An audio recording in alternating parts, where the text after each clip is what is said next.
What's up, Nerf Herders? I'm Scott. John. J-Bone. And welcome to the Nerf Herders Podcast. Make sure you guys subscribe to the channel. Check us out on Facebook.com/Nerf Herders Podcast.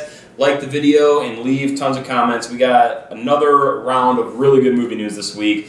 And starting things off here, this is a huge, huge thing. Brad Pitt's returning for World War Z 2, which outside of it being a zombie movie, Brad Pitt never does sequels as it is. It's crazy that he's attaching himself to this franchise. Yeah, that's true. All he's got, I think, is it's the Ocean's films, right? Mm-hmm. Yeah, the Ocean films. I think that's the only films he's ever done sequels for. I wonder if he really liked the character. Yeah, well, dude, he was so hardcore behind the movie because when I got to see the pre-screening in Chicago, he was flying around every theater to do it. And he came to the theater and he straight up, he was there, cool. Dude. He came in and announced the film and everything. So he was hardcore behind the press pushing this movie.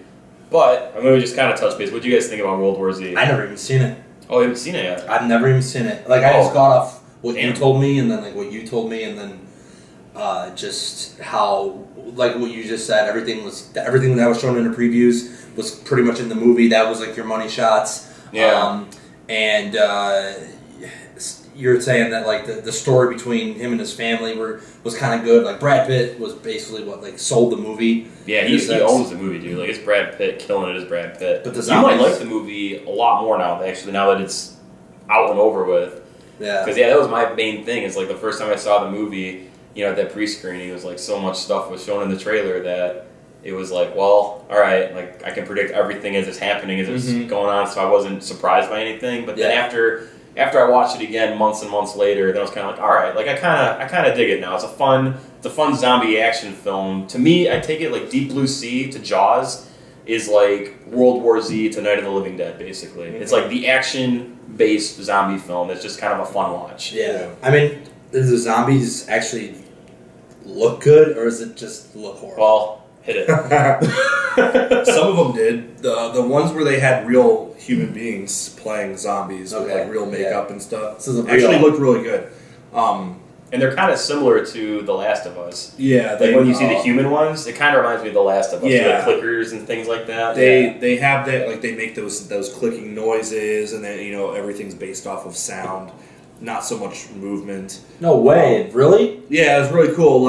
Thinking about it, dude, someone drew inspiration somewhere there. Yeah. it's pretty damn similar. Because there's scenes where Brad Pitt's kind of navigating this lab to get access to this cure or whatever, and he's got to sneak past certain zombies and stuff, but then he has to be quiet, and then they kind of lose you in vision, but they can hear you, and just crazy shit. But it was pretty cool. And then you had the parts in the movie where you had 1,000 zombies and they made it CGI.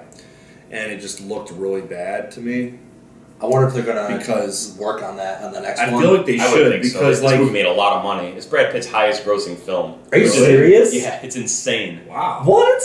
World War Z made bank. More than a lot of money. More than the one he just did with Shia LaBeouf and all that? Yeah. Fury or whatever. And even more than the Tarantino film? Yeah. That's wild, dude. World War Z made a lot of money. I liked World War Z. Wow. I liked Brad Pitt's acting, and I liked, the story, I liked the characters, but just every time they showed those just massive amounts of zombies coming at you, it's just geez, I don't know, tone it down and make them real. Yeah. Because when they do the CGI stuff, it looks like a bunch of ants crawling on each other, it doesn't actually look realistic. Yeah. And it almost looks a little too, over the top, holy shit, maybe that probably couldn't happen. Yeah, it's pretty extreme. There's some parts where I'm damn, that's a little too much. Yeah. But I thought overall I enjoyed the film. I really liked the pace of it because they did a really good job mixing the action with the drama. About an hour and a half, right? Yeah, probably 5 minutes. Yeah, it's a quick get in, rough them up, get out. It's not doesn't overstay its welcome or anything. And I like the beginning, how they really kind of guns blazing come out with where they're stuck in traffic and then they start to see everyone running. That intro scene, pretty crazy. Love, man. Yeah, it was cool. Very well done. So I thought that was cool. They did a good job with that. And Brad Pitt is so good all the time. Oh yeah. Dude, he's seriously, man, he's like that A-lister that can still sell it, dude. He's going to be like Jack Nicholson, man. Jack Nicholson's the only old guy that, any movie he's in, man, it can be a hit because it's him. I think Brad Pitt will be that guy, dude, well off into his age. He's still going to sell a movie. I think another person that would still sell a movie would probably be Leonardo DiCaprio too. Oh, yeah, absolutely. Yep. Absolutely. He's like De Niro, dude. He's like our generation's De Niro. Like, he's just always going to be around. Was it you who was telling me something about DiCaprio's new film and how, I think it was you on the phone or something? Yeah, it's like DiCaprio's new role. I forgot what it was, but it was just like, this is the one that's going to put him in the Oscar-winning performance. It's supposed to be great. I can't think of the dude's name offhand now, but he's the director of Birdman. So he's coming off Best Director, Best Film, and he's doing this film with DiCaprio right now. DiCaprio really put in for this role. I mean, it's like a survival. Man. Yeah, it's like a survivalist kind of a movie, but yeah, the beard going on and everything. Yeah, cool. So we kind of touched base last week a little bit about Matthew McConaughey, how he's been reading DC Marvel scripts and things like that. Well, the new rumor, who knows if it's ever going to happen, but I just figured it'd be fun to talk about.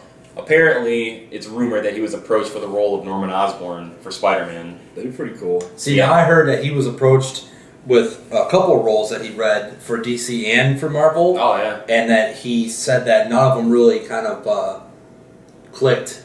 Or a character that he said that I would want to go back to and give my heart and 100% to. Oh yeah, well that was the initial story, and then later it came out that it was rumored, at least, that someone, Marvel actually went up to him and was like, "Listen, if you want this role, it's yours," basically. Yeah. Really? Yeah. Well, last week, can you imagine that? I think last week I said that he would look good as like a corporate guy or a scientist, not like an actual action role. Yeah. So I think that would be cool for him to be Norman Osborn because he doesn't actually have to focus on being in the action of the movie. He can put it more on his performance and not the stunt work. Exactly. And I think one thing that Marvel has done, really good with, and they've been super consistent, is getting major star power in each of their films. It's like Chris Hemsworth is really the only one who wasn't a big star. So when Thor came, it was like, oh, Chris Hemsworth. It's like, okay, who is this guy? But then they got Anthony Hopkins in there, and it was like, okay, well, they're adding fuel to the fire here, and Idris Elba and stuff. Did you notice on the Secret Wars #2 issue?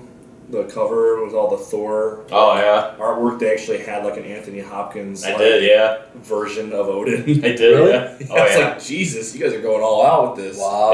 That cover's awesome too, man. I love the cover of that comic. Yeah.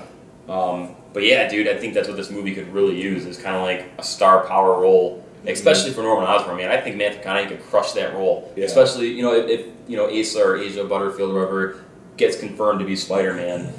He's known, but he's not known. So you're going to need some other people to kind of pick up the slack in other areas, just because that's what people want to feast their eyes on. So where would you put a Norman Osborn at, though? What, Civil War? Or, I mean... My fun theory to this still, and what I would really like for them to do, is they follow the Civil War storyline, legit. Peter Parker, reveals his identity, and that is how it plays into the Spider-Man solo movie, where everybody knows Peter Parker's Spider-Man. It's not a secret, and that's how we get a Sinister Six. And maybe Norman Osborn's behind putting together this team, because once people find out Peter Parker is who he is, all the villains are going to go after him, and that could create that Sinister Six. That's everyone's just going to come out of the woodworks. I really hope that's where they go with it.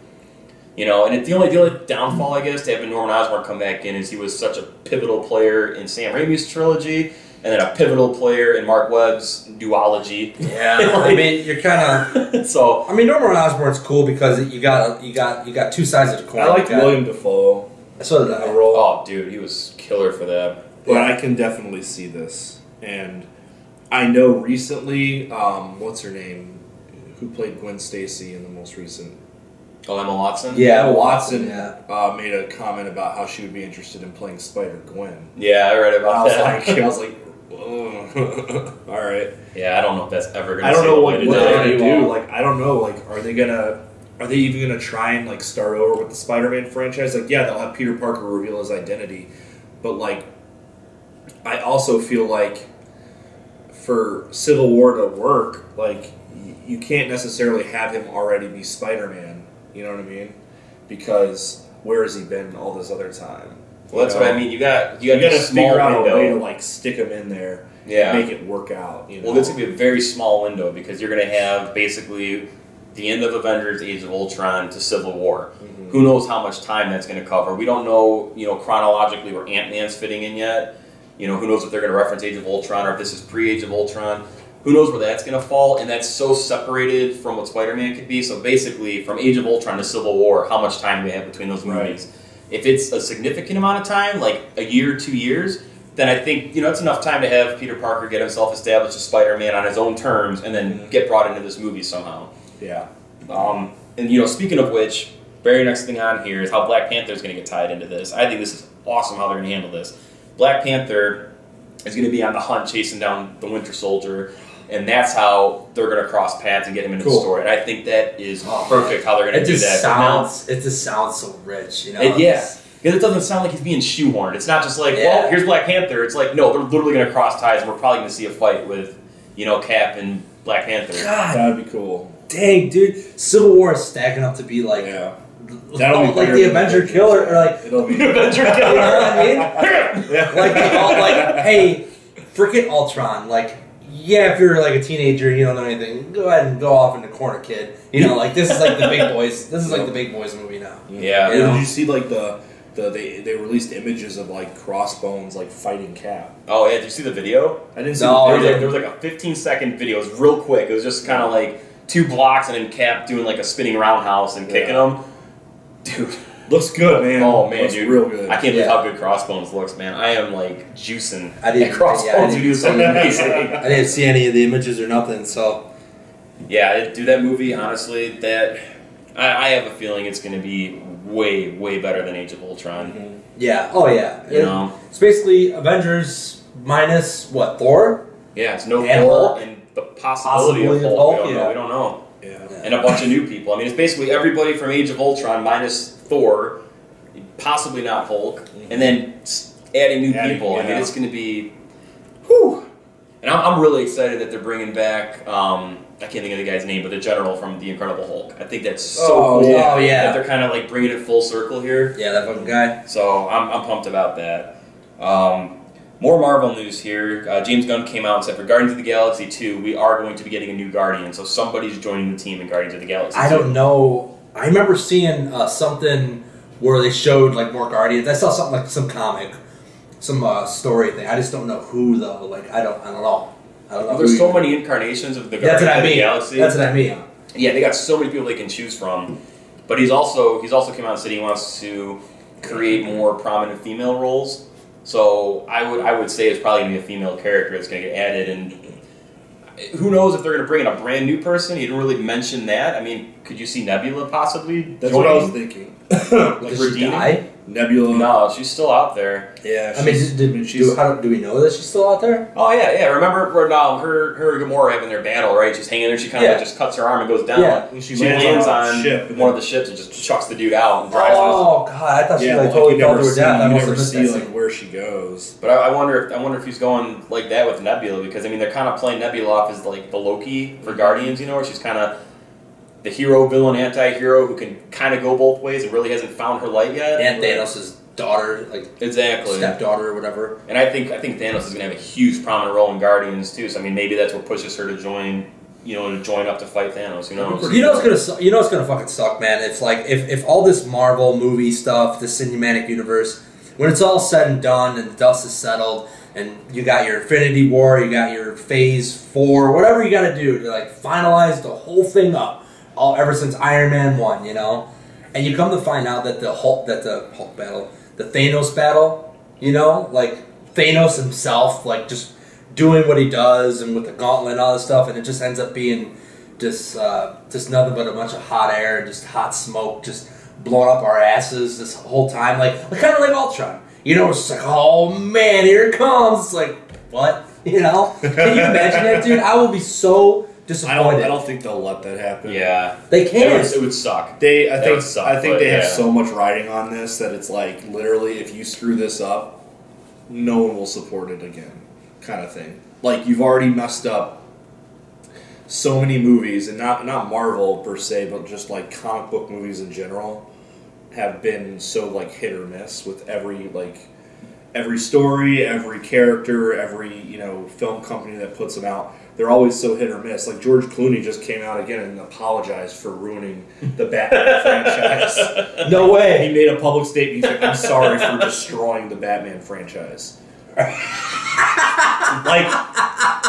And I think people are going to... I thank him for that, because then we got Nolan's trilogy. Yeah. Who knows if we ever would have got that. But, it's just... I feel like if they go all the way up to the end of Phase 3, and it's just a total letdown, everyone's just going to kind of be like, all right, well...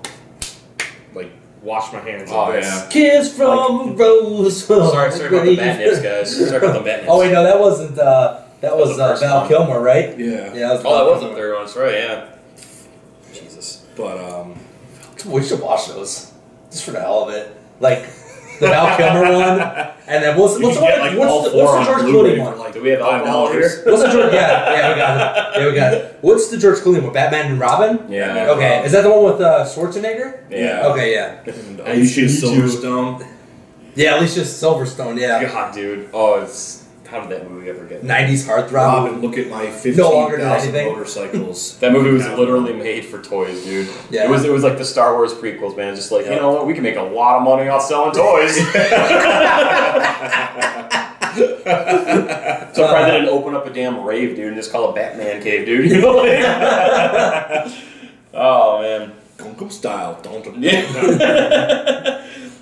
Some more Guardians news. Chris Pratt was in an interview and said that he was contracted to do like 3, maybe 5 movies. He was being vague about it, but he definitely kind of spoke up. Where was like, "Hey, there's gonna be other movies that I'm gonna be in that aren't Guardians movies." Cool. I'm pretty sure. War. I'm pretty sure that's exactly what that means. Here comes Star Wars. Wars. What do you got? What do you got then? You got besides Guardians 2 then. You have. If you've got 5 movies and you say Guardians 1, 2, 3, Infinity War 1 and 2. That's how I would see it. I don't know any other movie that they could put Doctor Strange? Maybe. I don't know if they would. I don't even know if Doctor Strange, if you would go that route with like teleporting to like distant. Yeah, I don't know how deep they're gonna go with that movie. Like the movie's gonna be out there. It's gonna be like something Marvel's never done for sure. Doctor Strange. Yeah. Oh yeah, it's gonna be far out. But yeah, I don't know, man. I just think it's Infinity War. I think that's broken up into 2 movies because you're gonna have this onslaught of people teaming up with an onslaught from Guardians, and it's just going to be mass chaos. Mm-hmm. Speaking of Chris Pratt, Jurassic World has been releasing on their Facebook page. I mentioned to him like a couple minutes before he got here. Yeah. He was like, I've been ignoring it. I've been ignoring it. It's like they're showing behind the scenes footage of him doing like bike stunts, and they're showing like stunt work with with props that will kind of reveal the movie in a sense with other characters. Like, oh yeah, this is so and so who plays blah blah blah, and it's like X. I'm exiting out like later. Like I'm done. Yeah, you already got us, man. They show like we're coming. They show like 2, 3, or maybe 4 of these behind the scenes Chris Pratt things on set locations, and it's like 2-3 minute videos. It's like, dude, I'm not watching this. Yeah, you're gonna blow your load, dude. Yeah, they gotta stop showing all this stuff, man. Yeah. I'm sick of it, dude. It's so disappointing, man. It's this ADHD, OCD nature of people, man. It's like, give it now. And then when you sit in the movie, it's like, yeah, that was good. Yeah, it's like, dude, exactly. What would you rather? It was exactly what I was expecting it to be. Yeah, wouldn't you rather just walk out and just be like, holy shit? Like, exactly. It's hard to get those moments if you keep like up with Star Wars. See, and that's what's Star cool. Wars is gonna be. I think that's the best thing I felt about the movie It Follows. Because I went into that movie without seeing a single preview. I can't wait to see it. I didn't watch a preview. All I saw was like people online being like, "Go see It Follows." I saw the movie poster, and I was like, "Okay, I haven't seen a single thing from this. I'm gonna go see it, dude." And that's what wowed me the most because I had no clue what I was going in to see. Yeah. Literally, I had no idea what the movie was about. I was like, "It Follows." Okay, so it's about someone who's following a girl and trying to kill her. Cool. Turned out to be way different than that, you know. Yeah, and it's. I don't know. It's good, dude. That's one of the best horror films I've seen in a long time. I have, it's like this Jurassic World. It's like you said, you have us. Like you got the hook. You know, like hey, I'm coming. You know, I'm coming to the theater to see it. Yeah. I don't need all this other stuff. I don't need you to show me this hybrid Rex, whatever the hell it's called. I don't need you to show pictures of it. Rex, yeah. You don't need to show me pictures of it. All you had to do was say, like, it's bigger than T-Rex, and I'm like, alright. Dude, you cannot kill the original T-Rex with this new fucking creation, or else people are going to be like, your movie, like, you won't have the DVD sales. It's like the classic saying, it was like Walking Dead, it's like, if Daryl dies, we riot. You know what I mean? It's like, there goes, like, well, shit, the fans have spoken, we can't kill off Daryl because, like, there goes our ratings, You're right? it, dude. AMC's you're gonna be it. like, all right, get off the air. You kill off the original T-Rex that made everything what it is, you know, you kill it off with some stupid little, like, I'm Adonis Rex, I'm this new creation, you know? I'll get up and walk out of the fucking theater. I'll throw my popcorn at the I'm done. screen. I'm done. I'm fucking done. Dude, that's gonna be like the first 5 minutes of the movie, like, the Indominus Rex got loose, and they're just sort of like marching to kill T-Rex and go. Be like, oh, yeah. It shows like this slow build from the feet. It's like goes up, see the scars from the raptors from the original one, and it's just like, just like this epic roar. The birds are flying in the air. It's like breaks his neck. And yeah. Bitch slaps him. Yeah, bitch slaps him. I'd walk off. I'd be like, I demand my money back. Jurassic World, June 12th. All right, now some DC news. So Lex Luthor apparently is going to be wearing his war suit in Batman vs Superman. Okay. So you're actually going to see some action? I think they have to do that at this point. Like, I don't want to... Well, after what you have on this next one, it's like... I'm so confused with this movie. I really am. I'm so confused. It's Snyder's vision. I don't get it. It's something different. Snyder, what are you doing? Like, what's the story here? Yeah, I wish we knew kind of a little bit of a story, but the last couple tidbits that have been dropping, I've been pretty excited for, man. Like, this I'm pretty excited for. I'm so sick of Lex Luthor just being this, like, guy with money who sits in the background. I think just like, hey, cool. Kryptonite. You know, like, it'll be nice to see him actually be in some sort of thing we can fight. I think it'll be cool. It's just like, you keep adding things to the mix, and it's like, it worries me because it's like you're trying to juggle so many different things. Jawa?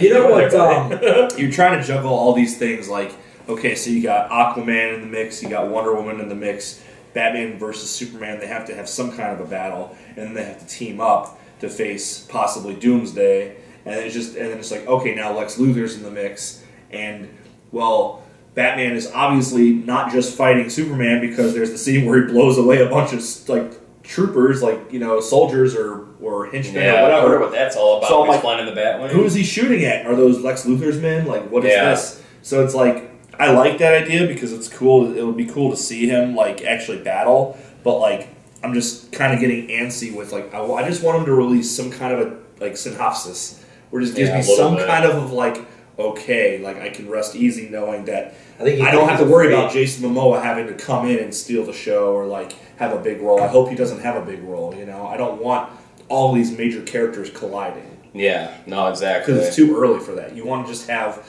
a simple story and then have more movies after that start branching out to those other areas of the universe. Yeah. You know, it'd be cool seeing if, like, Momoa comes out of the sea or something, Superman's battling Batman, I don't know, whatever.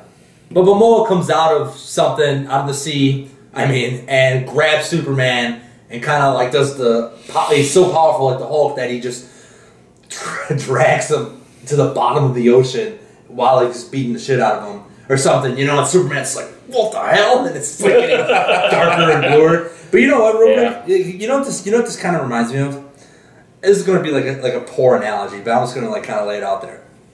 Ultron was like the new, I don't know, like this new pizza place coming into town, and everyone's been hyping it up and hyping it up. It's this new pizza place that's coming into town, right? And everyone's like camping out, right? And then the new pizza place comes, and everyone's like, yeah, it was alright pizza. And then you turn around and you're like, man, like I probably won't be going back there because, you know, it was kind of felt like a one-hit wonder to me. And then you turn around and you see like the usual pizza place that's been there for a while now that people know and love, or not really love, but are familiar with. And it's kind of like the old pizza place is Batman versus Superman. And it's just like, we've been here the whole time waiting for you, like, kind of like come back to us. Yeah, come back to us. Like, we'll give you the mom and pop treatment. And what I'm trying to say is like, I wonder if this movie's actually going to be fucking good. You know what I mean? I wonder if it's actually going to be good too. Yeah, like, I want it to be really good. I mean, I think like we said, like in almost every podcast or anytime news comes up about this, it's like visually stunning without a doubt. Like we know we're going to get an amazing amount of eye candy because Zack Snyder is just a visionary director. Oh yeah. If the story hits home, just going in there, it's going to be like, man, that was badass. There's going to be so many things to be like, that was awesome. But I think what we all want, dude. Anybody else, what they want out of this movie is to walk out and not just say, well, visually, that was awesome, that fight scene. If that's all people talk about after this movie, it still fails to me. Mm-hmm. You should be walking out of this movie and be emotionally impacted by the story and all that. They need to drive that home. Yep. If you're just walking out of this talking about, man, when Doomsday fought Superman, blah, blah, blah, and that's it.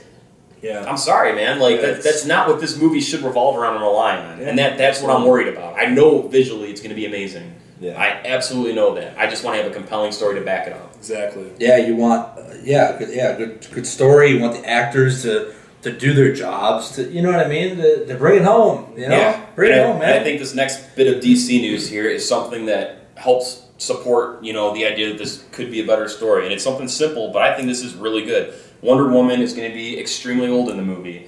And the thing that I love about that is the fact that she's been here for a long time already, and it's not just like, oh, well, Superman and Batman and Wonder Woman and Aquaman just all happen to appear at the same time. That's the one thing with Marvel. It's like, I love it, but it's like, you go from no superheroes, period, and now people just start popping up randomly everywhere. Mm-hmm. That's cool. I mean, it works for their universe, but I kind of like the idea that we're stepping aside from that. Batman's been doing his thing for a little bit. Superman's a noob. Who knows how long? Aquaman's been sitting at the bottom of the ocean, and now Wonder Woman's been around forever. So she's technically going to be, possibly the oldest superhero for DC with this. And I like that. It's people that are all kind of there. And now they're making her a Kryptonian, right? Like she's an alien too. That's what I heard. I heard there was rumors. I heard they're making her a Kryptonian. Because people are going to flip out about that. Hold on a second. Like, DC purists are going to lose it if they do that. Now, Gail Cadet, how do you say it? I think it's Gail Cadeau or whatever. Whatever. The images that they release obviously make her look like a younger woman, so I'm assuming that they don't age. They don't age, yeah. So what old is to them? What old is to us could be young to them. I'm 100 years old, but that's like nothing. Yeah, I don't know. Yeah, I'm really happy with that decision because, like I said, dude, it's sure. They're coming from different times. You just want them to make her origin correct then, because you're going to have to explain something about her. So they're going to have to give us a reason, like, why did you come here from Krypton years ago, before Superman, before Kal-El, and Jor-El, your father, the whole story behind that, Your father sent me here to train you. I don't know, something like help you. You have to guide you. You can't just I hope they don't tie it together like that. You know what I mean? You got to do something so it doesn't look so forced. You actually have to make something that is okay, this makes sense. Yeah, if they do her like Kryptonian, it's okay, how the hell do you wind up here? Maybe she runs away. Maybe she doesn't want to live in that society, so she runs away. But if she's a Kryptonian, then she's going to have the same powers as Superman. Right. Like she's going to be flying and whooping all kinds of ass. Yeah. So we'll see. I'm really excited to see Lex Luthor blocks out the sun. Dude, that'd be pretty sweet. Maybe that's why it's so dark. There's a storyline. Lex Luthor tries to destroy the sun. That'd be pretty sweet because that's Superman's source of power. Yeah. So he blocks out the sun, and then it's okay, well, Superman's weak now. I got some really good news, guys. What's up? So that Friday the 13th movie no longer is going to be found footage. They're going to do an actual movie with it. Cool. Really? I'm so happy about that. And you know what's so good about this too is they made the announcement that they're not going to do it because of all the backlash they got. Which makes me so happy because it's good. Y'all listen and it's a stupid idea to put Jason Voorhees in a found footage film. Yeah. You know what? They tried it, man. They tried it with Halloween. That Halloween Resurrection with that one rapper dude in it. Yeah, who was it in there, dude? Oh, Busta Rhymes. Busta Rhymes, and he's oh yeah. Do you know who you're messing with? Yeah, he's like, yo, Michael! Yeah. He's starts doing karate and stuff. Oh, dude. But that movie, I was just really? You're really going to go the reality TV found footage route? Where you're going to have Michael killing people on a camera? Yeah, dude. Just such a fail. I'm so glad they're not doing this crap. So happy they're not doing it. They could have worked in a sense where if the kids were out camping and it's you do that switch between. Right. Something like that would have been kind of cool. Maybe they'll still do that a little bit. I'm okay with that kind of stuff. But it's found footage, man, is just so dead to me right now. It's just it's a cheap way to be hey, we made a movie for $1 million. We made $200 million. Yeah. There's a right way and a wrong way to do it. The right way, VHS 2. Oh, dude. Paranormal Activity 1. Those are the right ways to do these films with handheld cameras. Yeah, definitely. But you go overboard and then it sucks. Yep. So, and I really hope the movie will probably suck anyways. But I hope they Yeah, dude. it's going to. Oh yeah. The last one started off so strong. It did, dude. That one scene opening where they had the was girl in the amazing. bag with that big. He put the girl in the burlap sack or whatever. Yeah. And then oh man, it was an awesome opening. Oh, it was sequence. amazing. It was, but dude, that's the only thing worth watching in that entire movie. Yeah, the only thing. The rest of the He movie did like was that. awful. Then he ended like some sort of like gimp pitch towards like he's about to like axe her or something. He's just like, Yeah, Oh yeah, when it cut to like and then it cuts to the Yeah. Friday the 13th. Yeah, yeah, it was perfect, dude. And that movie had one of the stupidest endings of any movie I've ever seen, dude. I don't remember it. You got this mass psychotic, like unkillable murderer, dude, like chain wrapped all around him, like going into the damn wood chipper. He's just sitting there, just like cutting at him. It's like, you know what? I got a good idea. Let's take this guy off and just go dump him in the lake. It's like I would have picked that motherfucker up, dude. It's been like, yeah, like they take him out, like, oh, dude, that movie can kiss my Make him ass. rat bait. That movie sucks so bad. Did you guys ever watch the Teenage Mutant Ninja Turtles cartoon ever? a long time ago. Do you remember Krang? No. Which one was he? The Krang, pig Krang's or that giant. the rhino, the pig. The No, that Bebop and Rocksteady. That's Krang. Bebop and Krang was that Rocksteady, yeah. giant dude, man, who had like that brain thing, like in his stomach. Oh, okay. I don't remember. They're Are they bringing him him in? to the second Turtles movie. Is he a villain? Yeah, and he's such an awesome character in the show, dude. He had like the underground Death Star, dude. Almost was like their operating thing, like this Right. underground Death Star looking thing, dude. It's just like it was cool, man. It was really I fun in remember the those cartoon. games in it was in the games in the cartoon. Yeah, he was in the A lot of games, fun, too. Yeah. Is I'm really excited about that, dude. is what's his face going to direct it? Michael Bay. Yeah. No, he only Michael Bay. produced the first one, so I don't know. I honestly don't know if the same director's coming back for this. I didn't see the first one. I didn't. I haven't. I gave up. I was like, after the can't. previews, I was like, really. See, and to me, it's like Teenage Mutant Ninja Turtles is so much better as like a low key thing. Like the first two they came out with, the originals, were like perfect to me Oh, they're fun. because it wasn't like this like mass scale like destruction movie. You know? Yeah, it was low key. Low key. You They keep have it secret to like, identities. yeah, like you just keep it to this small, like confined area of New York City, and you're doing your thing, and it's not like some wild ride. And it was awesome. And then like I see the previews, and I'm like, this looks like this building is just like it looks like Transformers. Yeah. And it's just yeah, but it's like yeah. I'm gonna go watch it. I can't the first one because I really want to see. Especially because they're a aliens and they're not real turtles. They're aliens. Yeah, I was like, really? I'm gonna go see it. I need just to because see- I want to see this. Because Bebop and Rocksteady are gonna be in the sequel too. Didn't I really want to see them in a movie. Like I'm really excited about that. Isn't it original Turtles in the third one? Didn't they go back to like the samurai days or something? Oh, dude, the time travel movie. Yeah, wasn't that it? It was Yeah. awful. Yeah, it it was was so very really bad. But the first two were like the bees. The first two are awesome, dude. Like Yeah. the first one's like dark, man. It's like a dark Super movie. dark The movie. second one's just like really goofy. So I mean, it's totally different tone, but it's fun.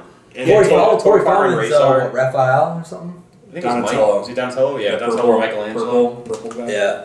Yeah, good old Corey Feldman. And Mhm. then God, I need to see they those. had the one dude They're from cool. Surf Ninjas was in it, I haven't seen Pizza him Boy. Oh, dude, yeah. Yeah. That shit was so cool. I loved it. yeah. I loved the first two. The second or the third one was kind of like, okay, like this doesn't make any sense. Yeah, I don't want to see Leonardo fight a samurai. Yeah. and then you had like what was it?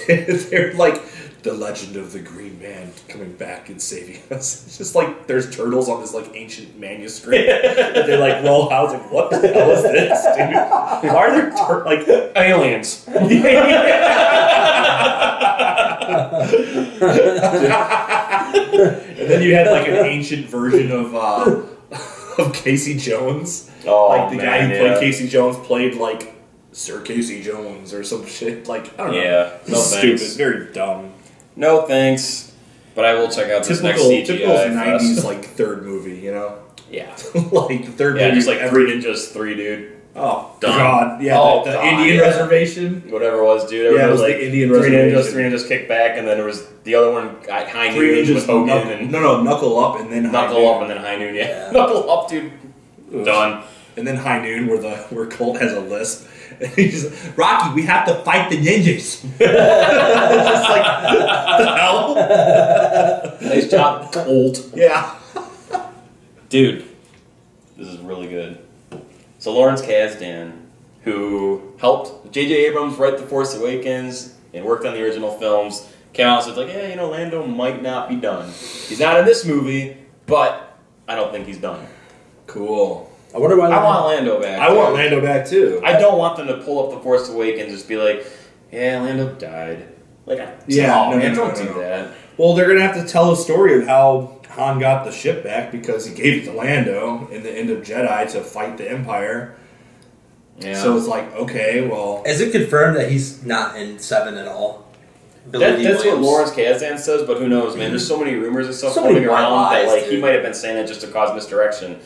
Who knows, dude? All I'm saying is like I want to see Lando back. This makes me happy. Give me something with Lando. I'll take a Lando origin story, dude. I want to see him like slaying women and playing craps.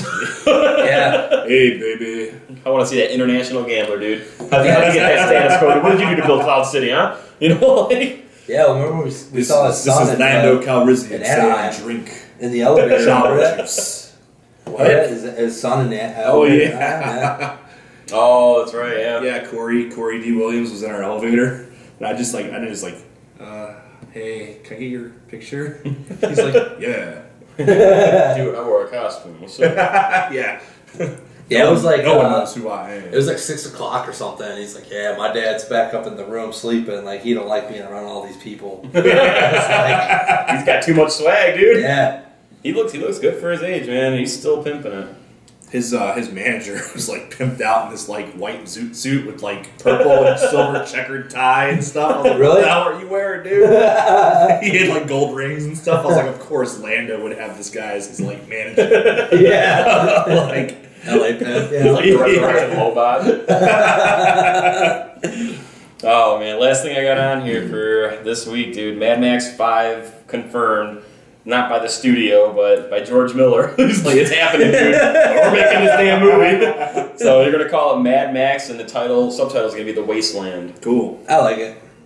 You know what I thought about the first time I read that? I was like, Mad Max, The Wasteland. All I could think about was in Children of the Corn. Dude's like, Outlander! Yeah. Really? That's the first thing I thought about. Every time I hear redheaded kid, the ginger kid. Yeah. Outlander! Outlander! Every time I was thinking about that the whole time I was watching the movie. I was just like, these people are Outlanders. Like, yeah, that's what he was talking about. Every time I hear the word Outlander, I think of Children of the Corn. You know? There's this Malachi! You know? Yeah, dude. That was such a good movie. Then when the kid like jumps on the cross like that noise he makes kills me every time, dude.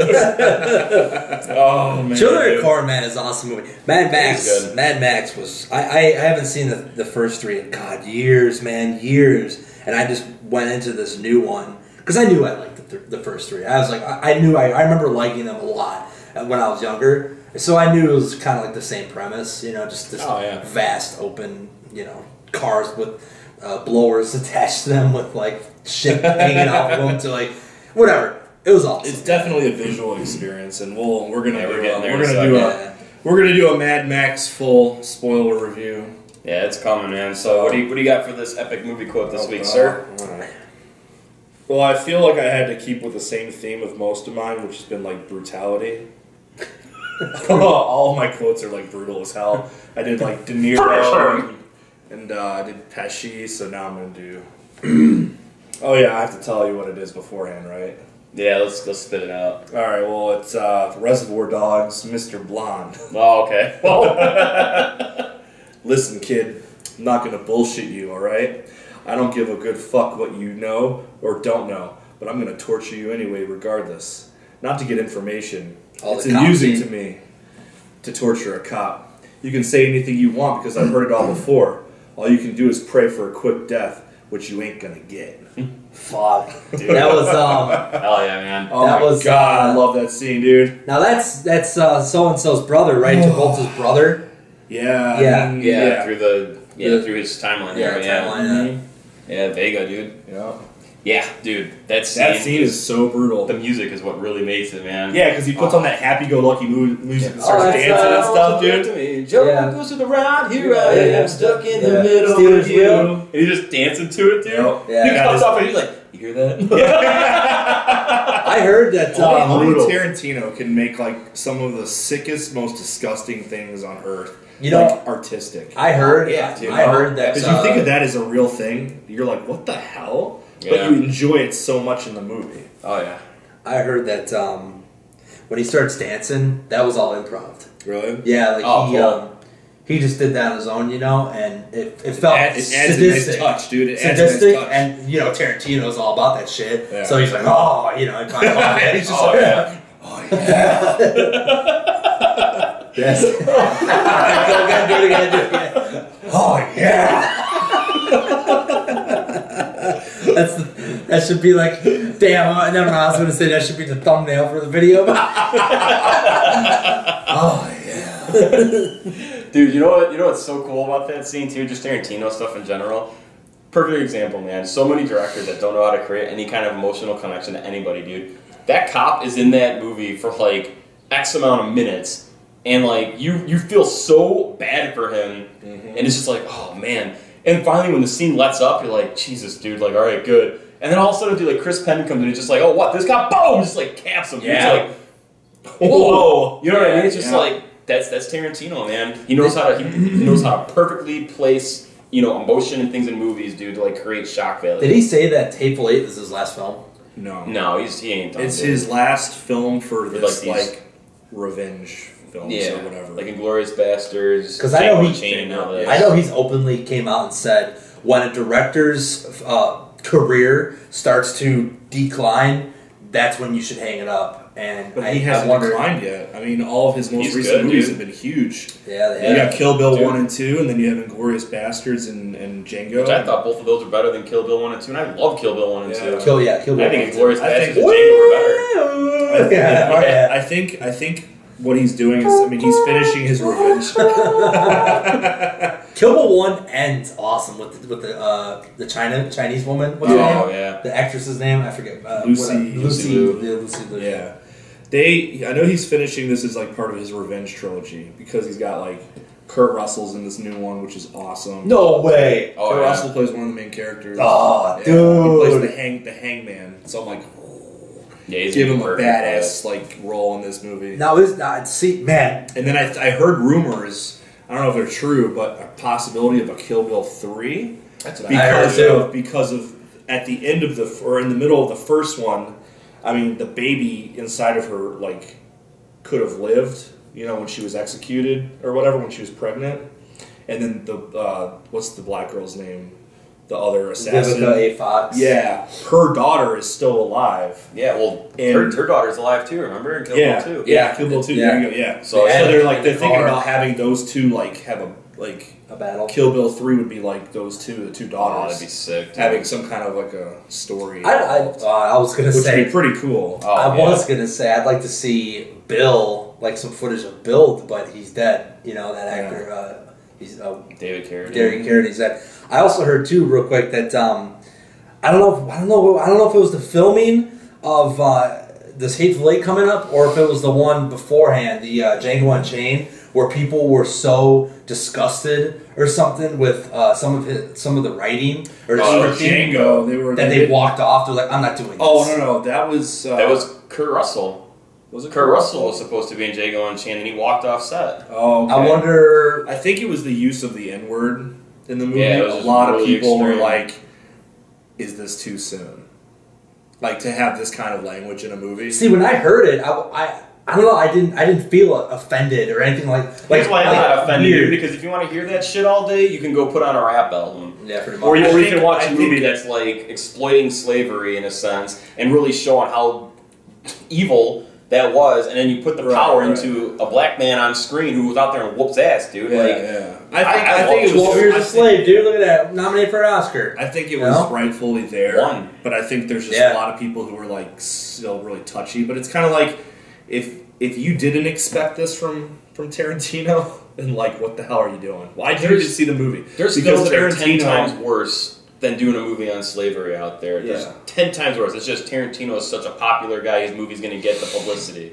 Yeah. If you're going to cry about something that's been put out there, don't go and watch it, man. Like, I don't know why pissing and moaning about a movie makes you feel like you have purpose in this world. Like, let people do what they want to do, man. Right. Well, especially Tarantino, where it's like, if you've seen any of his films, you know what to get. Like, what you're getting. When you walk into that theater, you know that his line is nowhere. There's no line for him to cross. He's going to go wherever the fuck he wants to go. because it's Quentin Tarantino and he can do whatever he wants. Yeah. And everything he does is so perfectly placed and it's there for a reason. Like, that use of the N-word was there for a reason. You know, it's there as a, you know, to show how bad things were back then. Yeah. And then you give the power to the black man to come back and kick ass. That's what I love, like, dude. I love that. It wasn't like he was just putting it there for just, like, to be offensive or to whatever. Like, he put it there for a reason. Oh, yeah. And... You know what I noticed in the last couple of movies, too? Is that his final 10 minutes of the movie has some, like, kind of almost like no music. It's just, he cuts the music, I think. I could be wrong, but I'm just going to go with this. He cuts the music, I think, and he just lets the scene unfold. And it's just, like, everything from the movie has built up to this last 8 minutes, and just unleash, just ignite dynamite. Like, well, that's part of the whole. That's the Bastards. revenge. That's part of his like revenge trilogy. Like the Oh, yeah. story arc is because like We look at the end of Inglourious Glorious Basterds. Bastards. Yeah, just these Mayhem, epic 10, dude. 15 minutes of It's just mayhem. like, and right same in his thing with- face, Yeah, you know? same with Django. Like that Yeah. big gunfight. The Like, mansion scene. It's all yeah. it all yeah. builds up to this like final battle for the the hero to come out. Yeah, So- Tarantino's a master, man. Django Unchained was awesome. I like all his stuff, man. Django was so good. I So thought it was amazing. so good. Yeah. And what's cool is that he took it from an old movie. Like there was already Django movies out. Oh, yeah, well, same thing with the Glorious Bastards. That was an already established movie title, at least. But Right, but like it's so cool that he's like, it's almost like they're revenge movies, but they're also rewriting history. that's what I love about it, dude. You know, he's rewriting history to like favor, who should have like been on top. You know what I mean? Exactly. I love Like it. it's so I cool. love it. Like, dude. oh, Hitler killed himself in real life? Hell no, he didn't. A bunch of Jews fucking blew his face off. You know? No, definitely. So too Well, cool. Too Tarantino cool. all day, man. Here's to the Yeah. Hateful Eight. Yeah, is that confirmed? Like a Western? Yeah. Yeah. Yeah, Oh, They're He's already, sticking with the they're already Western like tradition. filming and everything. They're ready to go. It comes out at the end of this year. It comes out on Christmas. Really? Yeah, it's gonna be tight. It's gonna be a killer this summer, man. I can't wait for these movies here. Who else is in that movie? I'm like totally just drawing Samuel L. apart. Jackson's in there. Okay. Kurt It's the Russell. usual characters from his like. Yeah, he's You got a got lot the of usuals. usuals, but Bruce Stern's in it. It's stacked though. There's a couple others I'm not thinking of off the top of my head. Does he here. have Michael Madsen in it? Michael Madsen? Yep. No way. Yeah. Nice. It's gonna be sick, dude. Nice. It's gonna be sick. Hold on, real quick. What's that in Django Unchained at the very end when he shoots Samuel L. Jackson in the leg and he falls down? He's like, "Oh shit!" And what's that line that he like Samuel L. Jackson's like, "Motherfucker, you motherfucker!" And he's like, "Shut up!" Like I forget what he says. Dude, I'd have to Some say that. Samuel L. Jackson It's line hilarious. there. It's, yeah, it's a classic Samuel. It's like, oh, of course he had to say that. Yeah, It's a classic definitely. Jackson line, dude. Yeah. Hell yeah. Well, thank you guys very much for watching. Please subscribe to the channel. Check us out, facebook.com/Nerfherders Podcast. Like the video. Leave us comments about any of the movie news, how you feel. What's your most anticipated movies coming out this year? We did, that was on our first podcast, so you can go back and check that out. But what are you guys looking forward to the most? And that's going to do it, guys. So thank you very much for watching. Until next time, keep on Nerf herding.